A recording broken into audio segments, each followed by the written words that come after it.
What up, hotheads? I'm Henry, and this is Blaze the Roof. This week, we'll be reviewing a sauce named Faiya What the Fuego. The company is named Faiya. It's a play on words for fire, obviously. Founded by Radhi Fernandez in 2020. Before that, he was a records manager at Johnson & Johnson. He gets all his peppers from local farmers. He's a small batch maker and hopes to spread like Faiya. Man, you corny! The city that Faiya is out of is Philadelphia, Pennsylvania. City, there's a lot of firsts. It was at one time this nation's capital. In 1946, it was home to the very first general use computer. It was home to the first hospital in 1751, and that hospital was founded by Thomas Bond and President Ben Franklin.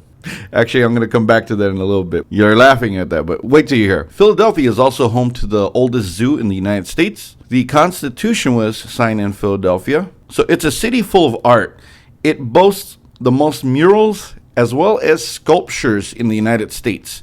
And actually second most in the world for sculptures aside from Paris. Philly's City Hall is the largest municipal building in the United States and was the tallest building in the country until 1908. Famous people from Philadelphia include one Kevin Bacon, who I believe you can still play 6 Degrees of Separation with. Quinta Brunson, who's become very popular lately because of Abbott Elementary. Bob Saget, rest in peace. Ben Franklin, he was actually president of Philadelphia. So yes, he was not a United States president, but he was actually the president of Philadelphia. One Toni Basil, who made cheerleading popular in her video Mickey. The top scorer in the NBA, and I'm not talking about baskets, Wilt Chamberlain, was born in Philadelphia. And of course, Rocky Balboa. Yes, this city had a statue for a fictitious character. That's how much this city sucks. I'm kidding, Courtney. I forgot about Little Dicky, also known as David Berg. He's the star of Dave. It's a great show. And he's also a rapper. Let's now look at the packaging. So Faiya has this little skull that has a little stem on it like a pepper. There's also like a pepper or some other fruit shapes on the label here. So this one is a orange and a darker orange motif, or orange red.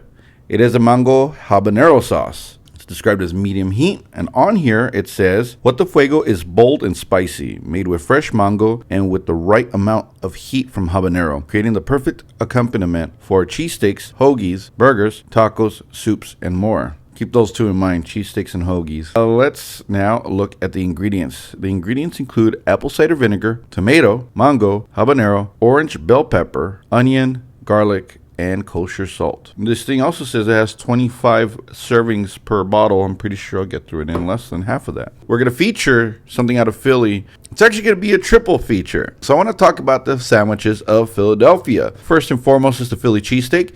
It was invented in 1930 by the brothers Pat and Harry Oliveri. They basically put sliced beef in a hot dog bun, served it to a taxi cab driver, and the Philly was born. It wasn't until later that locals added the cheese sauce to it, and that has now become the staple of Philadelphia. They did transition to Italian rolls as well, and that's where we have the signature Philly cheesesteak. Now the hoagie, hoagie can be a variety of different sandwiches, but the hoagie, which is basically sliced meat, cheese, lettuce on a long hero bun, or long bread, right? The hoagie was invented in Philly by Italian Americans in a part of town called Hog Island. These were originally called Hog Islands and eventually became hoagies. Lastly, a local favorite, which is called an Italian roast pork sandwich. This one actually kind of interested me the most. That's why I included it. It's very popular locally, and it's apparently, the roast pork.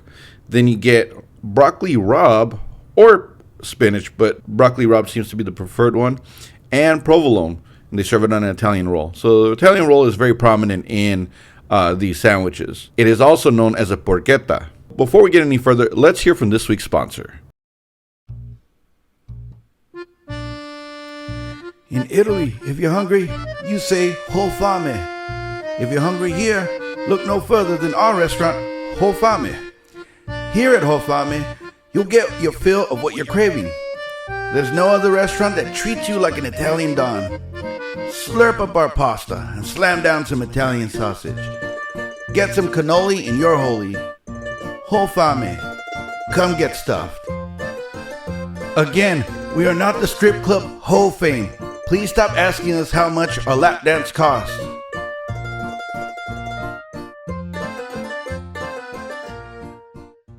Now for the moment of truth. You can smell the bell pepper. Very strong in this. I guess the vinegar too? Yeah, probably apple cider vinegars. Because it's a habanero sauce, I'm not expecting it to be too hot. It's very orange.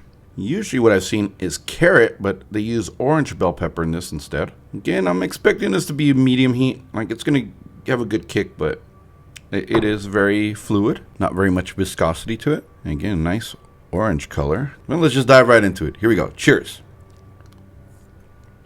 All right, so it's got an increasing heat in the back. It's got a good burn to it. It's not heavyweight, but it's not a very mild sauce either. So it's definitely a middleweight. Still, okay, I think the heat's kind of peaked now. Even though this was a little bit fluid, it had a good flavor to it. This one does use tomato in it, so it does have, you could taste the tomato. So it kind of gets in the way of the mango.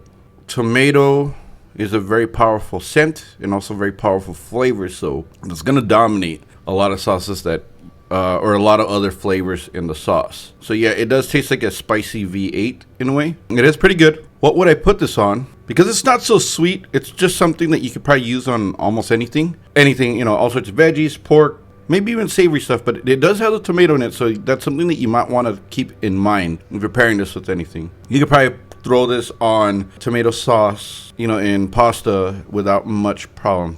There is a slight sweetness, but the mango is very overpowered by the tomato. Would I buy this? It's gonna be a hold. I've just had other habanero sauces that are a little bit more better suited to what I'm looking for. And if anything, I'll just go with the Scotch bonnet sauce just to kick it up a little bit. This is a good sauce, don't get me wrong. It's not a slight on them at all. Just not one that I would necessarily have. The tomato taste is a little strong in this, but next week, it will be our 200th episode.